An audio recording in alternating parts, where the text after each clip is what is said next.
There are people watching this right now who carry something inside them they were never told about. It has been with you your whole life. It was with you before you had words for anything. And nobody in your family ever sat you down and gave it a name. Maybe they did not know. Maybe they knew and were afraid to say it out loud. But your body knows. Your body has always known. And after 60, your body stops whispering about it and starts speaking plain. I am talking about the old blood, the thread that runs back to the first people, the ones who walked this land before it had a name. In many families, that thread was folded away generations ago, hidden for reasons I will get to tonight, and never spoken of again. But hiding a thing does not end it. The blood remembers what the family forgot. There are 4 signs, 4 ways the body shows it after 60. Not the shape of a face, not the color of anything. I am not talking about what a mirror shows. I am talking about what the body does, what it feels, where it pulls you. I am going to name all 4 before we are done. And the 4th one is the heaviest. It is the one that makes people sit down when they finally understand what it has been trying to tell them. But I am not going to hand it to you first, because if you do not understand why these signs wait for the second half of life to get loud, the 4th one will just sound like a story. It is not a story. It is a door. So stay with me. And when we are done, say something in the comments, even a few words, so the next person who finds this, wondering the same thing you are wondering right now, knows somebody was here before them, feeling the same pull. First, I want you to understand why 60 matters. Why now? Why not at 30? Why not at 45? For most of your life, you could not hear it. Not because it was not there, because everything else was louder. The job was louder. The bills were louder. The children were louder. And then the grandchildren. The hurry was louder. Waiting for the mortgage to be done. Waiting for the retirement to come. Waiting for a free weekend that never once arrived. You spent 40 years running from one obligation to the next, and the modern world applauded you for it, because the modern world loves nothing more than a person too busy to listen to themselves. And underneath all of it, something old was standing very still, waiting for you. And then the noise began to fall away. The children grew and went. The work ended or slowed. The house got quiet in the evenings. And most people are afraid of that quiet. They fill it with the television, with errands, with worry. But I want you to hear me. That quiet is not emptiness. That quiet is a clearing. And in a clearing, you can finally hear what has been walking beside you the whole time. That is when the first sign shows itself. The body begins to feel the land again. You feel the seasons change before the calendar says a word. Something in your chest turns over days before the first cold, and you cannot explain it. You find yourself pulled toward water, toward trees, toward open ground and silence, and the pull is not a preference, it is a homing. I see people push it down. I see people call it a mood. I see people stand at a window for 10 minutes, watching the wind move through a tree, and then feel foolish about it. Do not feel foolish. That is not a mood. That is a recognition. I knew a woman, she was 67. Her whole life she felt out of place. She loved silence when everyone around her loved noise. She loved the woods when everyone loved the mall. She grieved for animals the way you grieve for kin. She felt the seasons turn in her body before any calendar. She told me once that she could smell the snow coming the way other people hear a knock at the door, and that she had learned very young to keep that to herself. At 67, she finally looked into her family, and there it was, a great-great-grandmother from a tribe she had never even heard of, folded away and never mentioned. And she told me the strangest thing. She said she did not feel surprise. She felt relief. She said, "It was not that I did not belong in the world. It was that I belonged to an older one, and I was living in the wrong one the whole time." That is the first sign. A body that answers to the land and the seasons more than it answers to the clock. It is not a hobby you picked up in your later years. It is not a phase of getting older. It is an inheritance, and it waited half a century for the room to get quiet enough to speak. The land recognizes its own, and after 60, you are finally still enough to feel it recognizing you. My grandmother is the one who taught me that. She said those words to me. The land recognizes its own. She said the ground feels different under the feet of a person who belongs to it. I was young and I thought it was a pretty saying. I am 74 now, and I know it was not a saying. It was an instruction on how to listen. She was a small woman, and she carried more grief than most people could survive. And she still stepped outside every single morning before the sun to take one deep breath and say thank you for another one. Every morning, including the hard ones. That was the same woman who taught me about the fire. And I want you to hear how she taught it, because the second sign lives inside this story. She kept a fire every evening of her life. Every evening, even in summer, even when the house was already warm. When I was a boy, I asked her why she lit a fire nobody needed. She looked at me a long time, the way she did when a question deserved a real answer. And she said, fire is the oldest gift the Creator gave us. Older than language, older than tools, older than medicine. When you sit near it, you are sitting near the beginning of everything. Then she handed me the kindling and made me build it myself. Because in her teaching, your hands had to learn a thing before your head was allowed to keep it. She would sit at her weaving in that firelight while the evening went dark, humming something low. I never learned the name of that song. I am not sure it had one. And that is the second sign, the fire. There are people listening to me right now who feel a peace near a flame that they have never once been able to explain. A candle, a wood stove, a fire ring at a camp.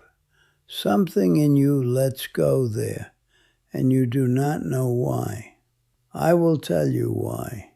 The first conversation happened by a fire. The first song was sung by a fire.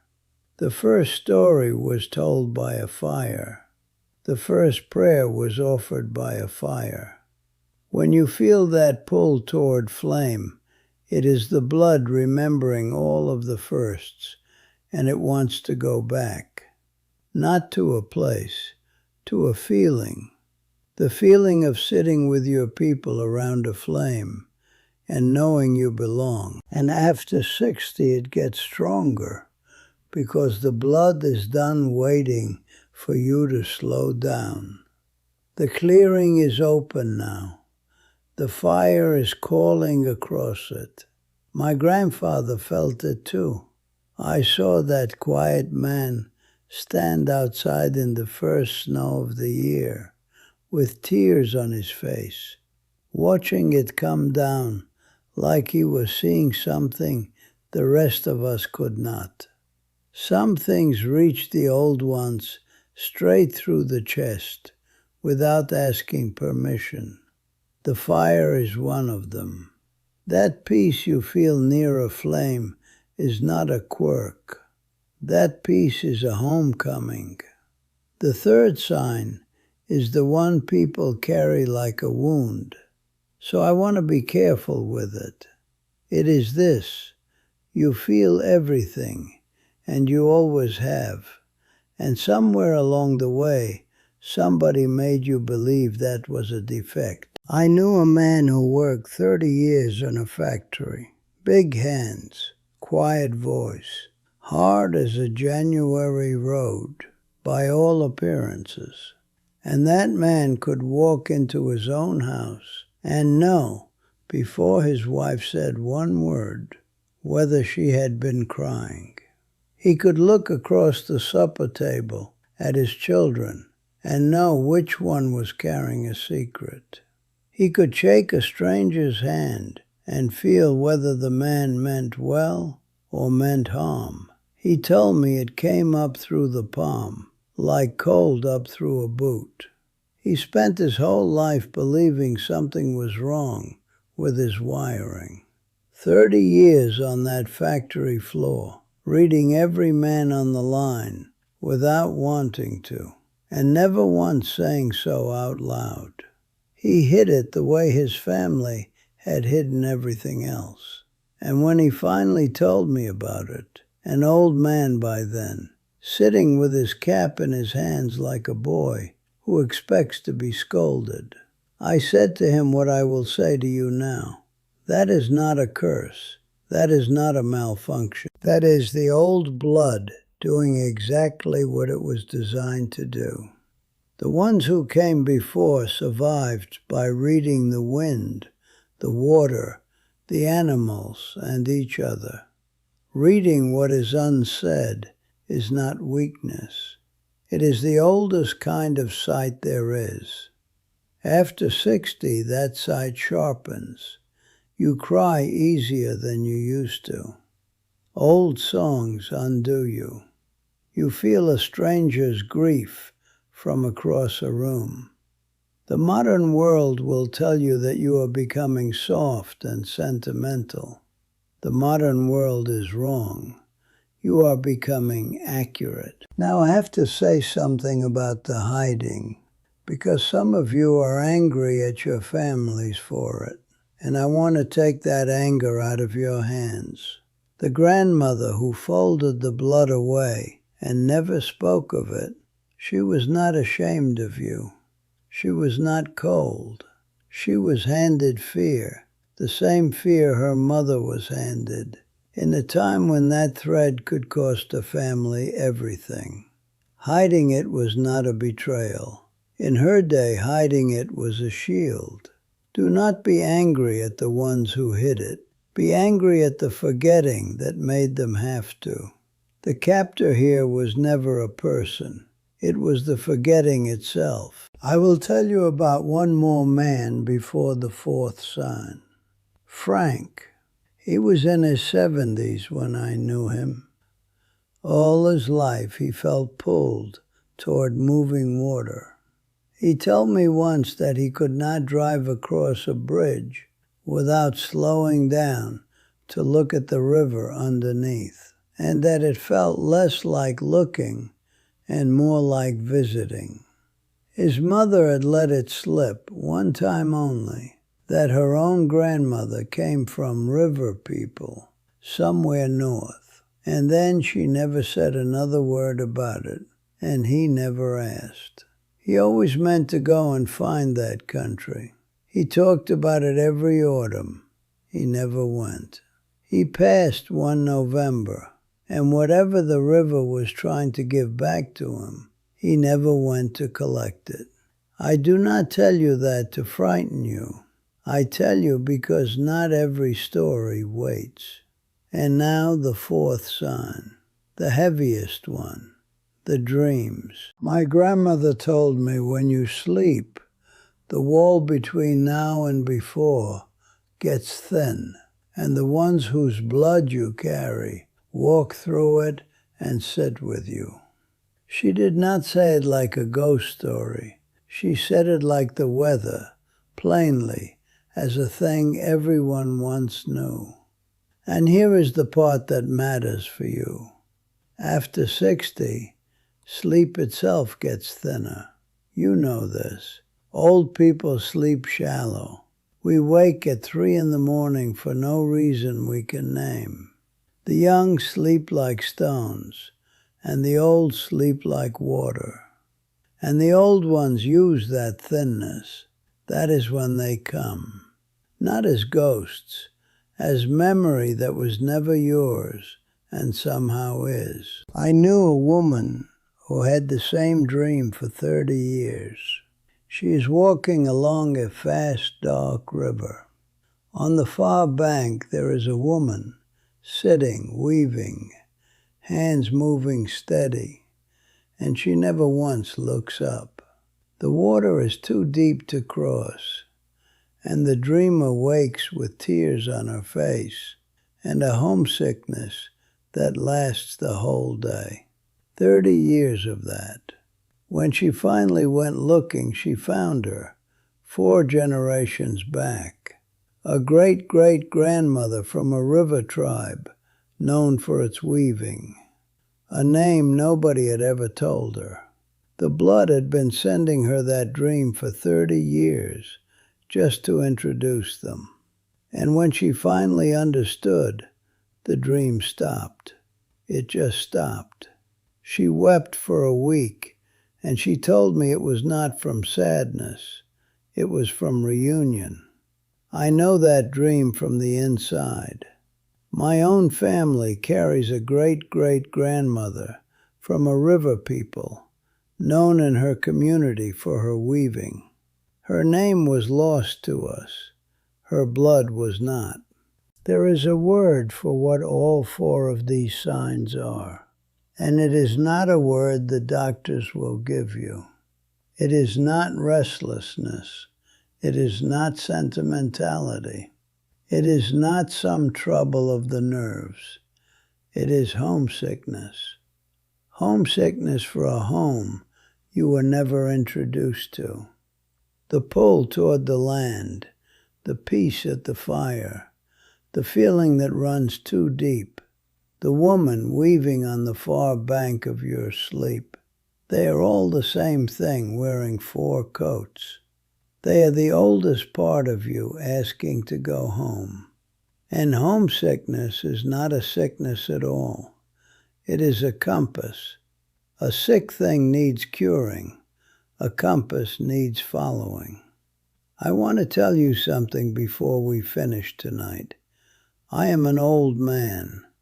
I am not going to be here forever, and I have made my peace with that. But almost everything I know was never written anywhere. It lived in my grandmother. It lived in my grandfather. Now it lives in me, and I am the last one in my family who holds it whole. The old ones did not write things down. They spoke them by the fire to the one who would carry them next. That is how it worked for longer than anyone can count. And the young ones have scattered to the cities, and the fires have gone cold. And when I go, what I know goes with me, unless I set it down.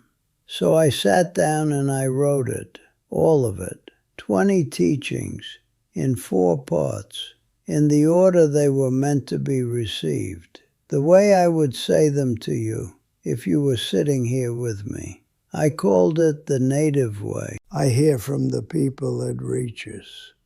Pearl is 81. She lost a son years ago and could not say his name out loud. After the teaching on grief and the fire, she said his name 3 times at her kitchen sink, and then she made his favorite dinner for the first time since he passed. Samuel is 74, a hard man his whole life. After the teaching on being water and not rock, he called his grown son, the first real conversation they had in years, and he just listened. It is not a fancy thing. It is an old man's teachings written down. But it costs less than 1 dinner you will not even remember eating. I made it that way on purpose, so the price would never be the reason somebody went without it. The link is in the description of this video. It is there if you want it.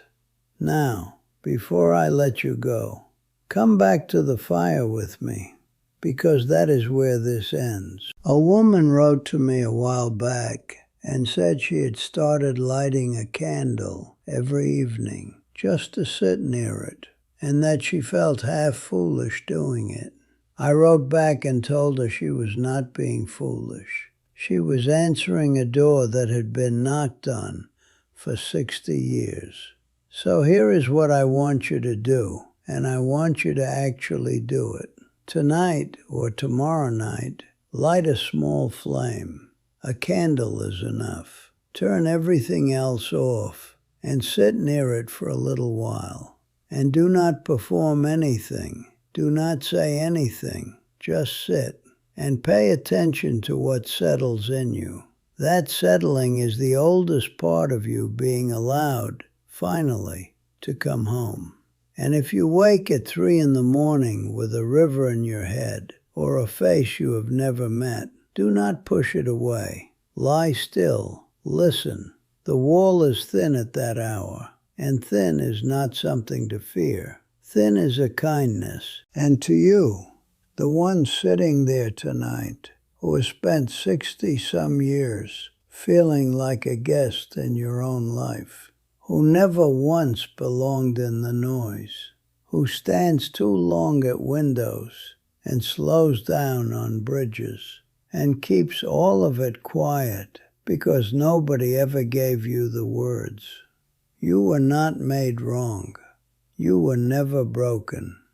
You were made for an older world, and it has been waiting all this time for the noise of your life to die down so it could finally speak to you. It is speaking now, whether the paper trail exists or not, whether you ever find the name or not. The signs are not asking for proof. They are asking to be honored. The fire is the beginning of everything. Sit near it, and you sit near your own beginning. If what you heard today stayed with you, the teachings are there. The native way, 20 teachings, 100 pages, written the way I would speak to you if we were sitting together. Now I want to hear from you.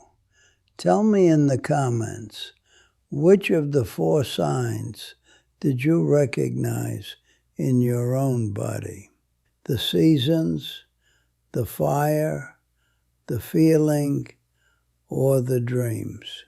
I read every comment, and if this is the kind of conversation you have been looking for, subscribe to this channel.